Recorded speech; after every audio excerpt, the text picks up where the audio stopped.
while attending a premiere for the film Great Balls of Fire, Johnny Depp went into the theatre lobby and locked eyes with 17-year-old actress Winona Ryder. It was love at first sight. And yes, yet again, before long, the couple were engaged. In fact, around this time, not surprisingly, a bumper sticker became very popular. Hung if you've been engaged to Johnny Depp. Coincidentally, in 1990, Tim Burton cast both Winona and Johnny in his wonderfully original and offbeat film, Edward Scissorhands. Depp proved his skill in bringing Tim Burton's imagination to the screen. Scissorhands, which is, I've been lucky in the sense that I've read things and not liked them so much, and then read something and fallen in love with it, and then lucky enough to work with those directors who I liked very much. I mean, I've worked with all these guys who are like, you know, and these are some of my favorite directors. Feeling lucky, Johnny also felt free to reject films that did not interest him. He declined offers for action pictures like Speed and Hollywood epics like Legends of the Fall, instead choosing more personal and quirky stories like Arizona Dream and Benny and June.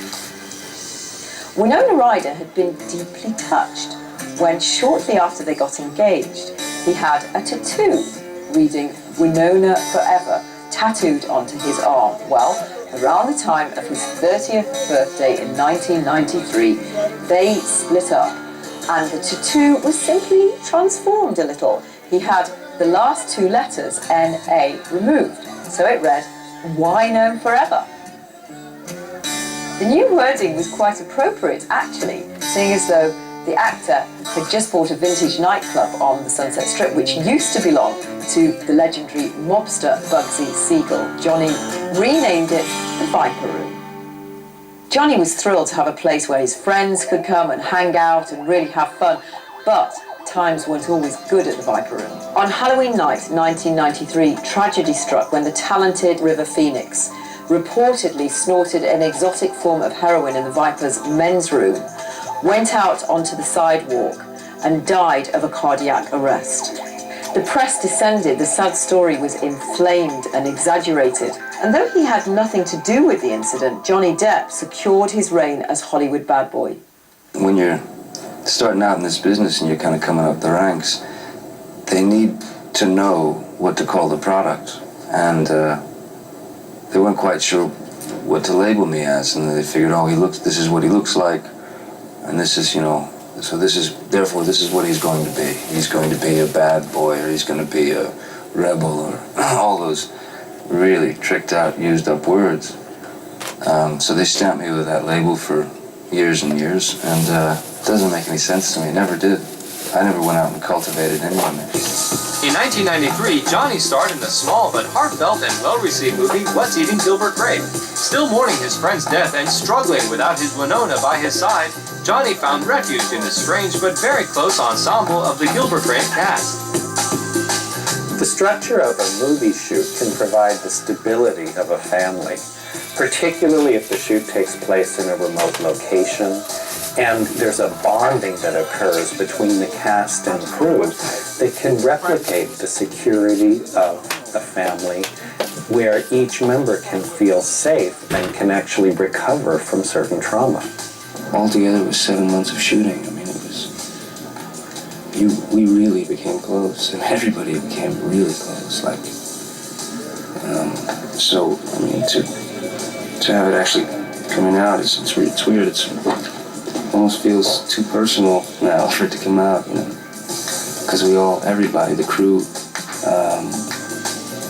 cast, the director, everybody lived that movie in a real deep way. You know. 7 months in Douglas, Arizona, 3 blocks from Mexico, you know. In contrast to his own reality, Johnny plays the steadiest, most responsible and stable character in the film.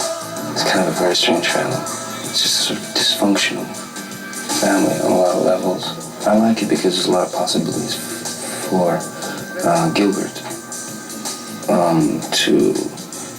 when he just starts to kind of open up, kind of break open towards the end. So, you know, I like this sort of emotionless, or unable to allow himself to feel, and then at the end he just can't hold it back, can't help it.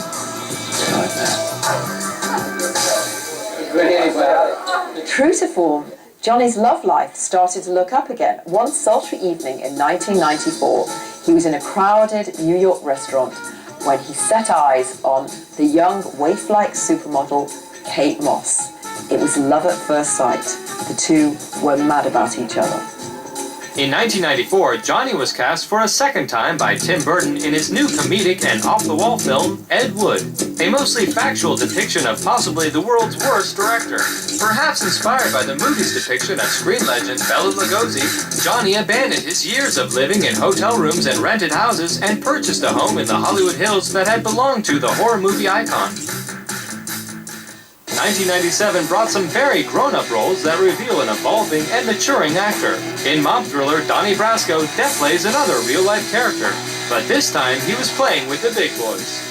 Oh, it's very intense. The idea of going to work with Al Pacino is, Jesus, it's like another dream come true. I've been very lucky. Of course, Johnny couldn't stay serious without a break. So in 1998, director Terry Gilliam offered him a starring role in the wildly hallucinogenic role of author Hunter S. Thompson in Fear, Loathing in Las Vegas.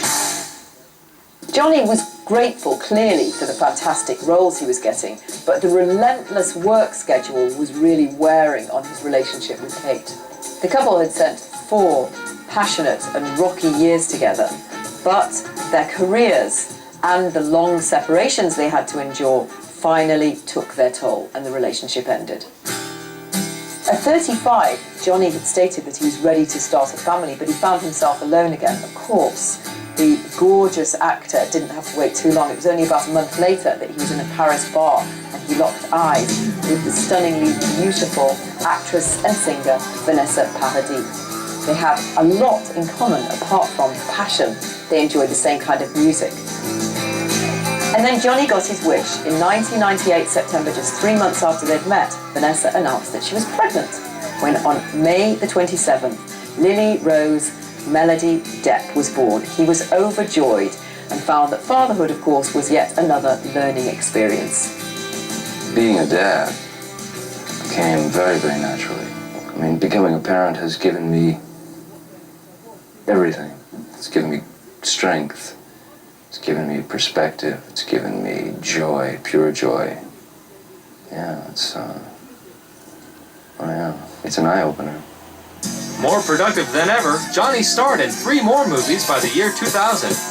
In Chocolat, he played a traveling gypsy for whom he felt a profound kinship. Yeah, kind of the opportunity to play something that's, I guess, a consistent theme for me, sort of an outsider, but an outsider who maybe chose to be outside. The movie was a magical romp into the psyche of desire and restraint. Johnny lives by the philosophy behind the story. If you choose to live a closed life, then your life experiences will be pretty minimal and pretty gray and boring. If you allow new things to come in, if you need to experience new things, then you'll be able to take something away with you. I mean, I think especially, here in this country, I think that America, are so closed off to new things, are so set into certain routines that it becomes dangerous, It really it's a very dangerous way to live, I think. Refusing to fall into that dangerous trap, Johnny decided to move into a $2 million villa in the south of France with Vanessa and his little daughter. Up next, Johnny becomes a father again and prepares for his biggest role yet. I think that the very idea of children, that I would have children one day, was influencing me.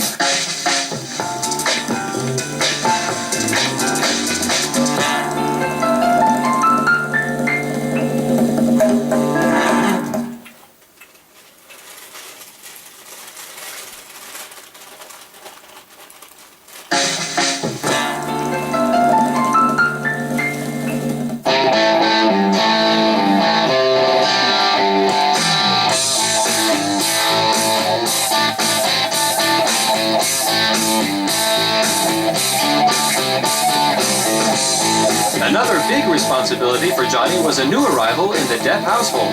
Son John Christopher Depp III was born April 10, 2002. in a very, very odd way. I think that even before my children were born, I think that the very idea of children, that I would have children one day, was influencing me for a long time now. I think I started making decisions on films, what to do and what not to do based on, what I was going to leave behind when I turned into smoke. You know what I mean? I didn't want to, embarrass them, when they have to sit around at the age of 60 and say, yeah, my dad did that movie, With that in mind, Johnny reached back into his own boyhood fantasies when he chose to play Jack Sparrow in Disney's theme park ride-inspired The Pirates of the Caribbean. Before I started doing any of the research, there was the kind of the residue from childhood, the leftover idea of that, that romantic image, out on the ocean, wind in the hair, adventure, treasure, women, that sort of thing. Johnny delved into his imagination to conjure up the unusual characterization of Jack Sparrow. Well, I started thinking about pirates in the 18th century, and how they were kind of the rock and roll stars of that era. And I thought, who's the greatest rock and roll star of all time, the coolest? And for me, it was Keith Richards, hands down. So I kind of took that inspiration of Keith, and it wasn't like a character study or an imitation or anything like that, but just a more like, a memory of how he is, the way he behaves. There's a grace, an elegance, wit and wisdom that he has that I admire. The ultimate benefit was at the box office. At nearly $47 million, the success of the movie stunned everyone, especially its star. The amount of people that went to see Pirates was, nobody was more surprised than me, because I made, several films, that I always thought, I thought all of them, even the ones that are considered the most sort of bizarre or weird, I always thought they were, why shouldn't they be commercial films, But Pirates was like another level. Something happened. Because one day, after Pirates was released, one day you'd meet like a 5-year-old kid in the street, who recognized you, and then, you'd easily, a couple hours later, meet, an older woman or an older man who'd recognized Captain Jack. So it was a very strange experience, but a very pleasant one, It was nice. So nice, in fact, that Johnny thought he'd buy a little souvenir to help him reminisce about the shoot. The movie star bought a small Caribbean island for $3 million. It is a fitting gift to himself, in fact, because the opening of the hit movie coincided with the actor's 40th birthday. I remember when I turned 30, like the first thing you think about when you turn 30 is 40. You skip 10 years right away. And it's not that you worry, but you kind of, it's like, oh my God, I'll be 40, I'll be 40, I'll be 40. So by the time you reach 40, it's really welcome. It's a great place to be. Johnny was nominated for an Academy Award for his beloved depiction of Captain Jack, and he was nominated again the next year for his starring role in the period piece Finding Neverland. Even though the nominations catapulted the one-time Hollywood bad boy into a very serious category of actors, Johnny himself never took awards too seriously. The idea of an awards ceremony is a strange thing. I suppose they're not very important. Again, if I've done my job, people will see it and relate to it. If Joe likes what I've done, then I feel I've done my job, but I don't need to win a piece of metal that I can put on my fireplace to feel justified or validated.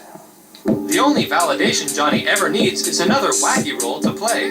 It wasn't long before Tim Burton came knocking. Johnny was cast as Willy Wonka in Burton's wacky interpretation of the much-loved Roald Dahl classic, Charlie and the Chocolate Factory. I've been very, very lucky in that sense because Tim has come to me with 5 now with Corpse Bride. Amazing characters, amazing projects. He's a great character actor. He's like, Lon Chaney or Boris Karloff, always likes to become something different. So that was a nice pleasure for me to kind of have him involved with that. The offbeat director was counting on Johnny to delve into his wild imagination to create the perfect characterization of the chocolate factory owner, Willy Wonka. There's no one specific that was the inspiration for Wonka, but it's kind of like a combination, you know, of various thoughts and ideas. Even some people, I guess, you know, like early memories that I have of children's show hosts, you know, when I was a kid watching television, and even then thinking, you know, why does he talk that way? It's really weird, you know. So that became kind of a main ingredient for Wonka. Yeah, so there's no one specific. I guess the hairdo, I guess the thing that I had in mind was like the idea of a guy who'd spent way too much time alone and away from current events and people, and so therefore his style would be very, very dated. That's where the hair came from. Charlie and the Chocolate Factory was a resounding success, and with hardly a break, Johnny was back in the Bahamas to shoot 2 sequels to Pirates of the Caribbean back-to-back. Well, it's big. It's a long process, but I mean, to be honest, it's such a pleasure for me, because I remember finishing Pirates 1 and thinking, you know, will I see Captain Jack Sparrow again? Will I be able to play him again? And I had a feeling I would. But coming back on for Pirates 2 and 3, especially this long a ride, it's really, selfishly, it's just great fun for me. I'm just having a ball being him again. Johnny never forgets what got and keeps him where he is today. I think as an actor, I mean, as you know, we all have responsibility to the people that keep us working. And the people that keep us working is the audience, you know, the people that go see the film. You know, they pay their hard-earned dollars or, you know, hard-earned money to go see the movie, and that's what keeps me working. So my responsibility is to them. And first and foremost, you know, you hope to entertain, you know, and do something that might stimulate them or give them thoughts or make them smile or make them laugh. But, you know, also great responsibility is to not bore them, you know, just, yeah, not bore them to tears. Well, of course, there's no chance of that with Johnny Depp on screen.